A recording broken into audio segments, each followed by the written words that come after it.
بسم الله والصلاة والسلام على رسول الله. أخوتي أخواتي، أحييكم بتحية الإسلام. السلام عليكم ورحمة الله تعالى وبركاته. أنا شفت غنقدم لكم هذا النهار واحد الغوسيت ديال الكحة مجربة وسحرية.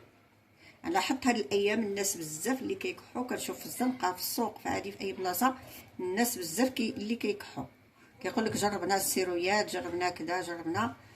انا بغيت نقدم لكم هذه الوصفه وتنتمنى الشفاء للجميع. راها مجربه 100%. عندي هنا راس معلقه ديال الخرقوم، راس معلقه ديال الابزار، معلقه صغيره ديال سكينجبير، معلقه كبيره ديال الزعتر كنكونوا نقيناه حيدنا منه داك الشوائب. غندير راس معلقه ديال سكينجبير، هذه راها معلقه كبيره معبوره، معلقه كبيره ديال الزعتر. انا عندي هنا الزعتر راه نوعيه مجهده بزاف. هنا غندير ديك عرقسوس، العود ديال عرقسوس اللي قطعت. هادشي اللي غندير دابا، وغنخوي عليهم جوج الكيسان الماء طايب طلق السبوله. هانتوما غنخوي عليه هاد جوج كيسان ديال الماء، ما طايب. درت كلشي في الترموس، خويت عليه الماء طايب. العسل راني ما غنديروش دابا حتى يطلق، غنخليه واحد نص ساعه تقريبا على حسب. الا زيرت عليك الكحه راه غادي تنوض تشرب ربع ساعه ولا هذا. انا كنخليه شي نص ساعه تقريبا ونبدا نشرب.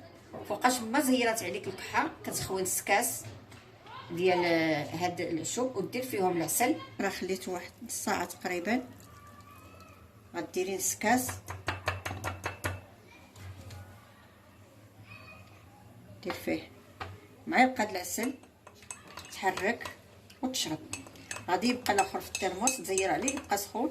فوقاش ما زيرات عليك الكحه في الليل ولا في الصباح ولا فوقاش ما زيرات عليك الكحه بعد ما درنا له العسل.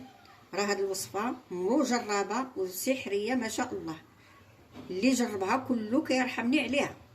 انا راني عطيتها لبنتي، كانت فيها واحد الكحه واعره، صربت السيرو ما قدالهاش ودارت هاد الوصفه درتها ليها. وقاش ما زيرت عليها الكحه كتشرب واحد نص كاس. الحمد لله في ظرف يومين تشافت. فراه كلشي كيستعملها، العائله مريتها لهم، العائله كتستعملها والجيران والوليدات الصغار. عرقسوس ما تخافوش منه، سوى الناس الكبار اللي عندهم الضغط مرتفع ما يكثروش من عرقسوس.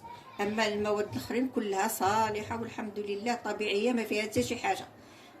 وتنتمنى تجربوها وتبارطاجيوها مع العائله ومع الحباب. الله يشافي الجميع. تنتمنى تكون سبب الشفاء للجميع، والصلاه والسلام على رسول الله.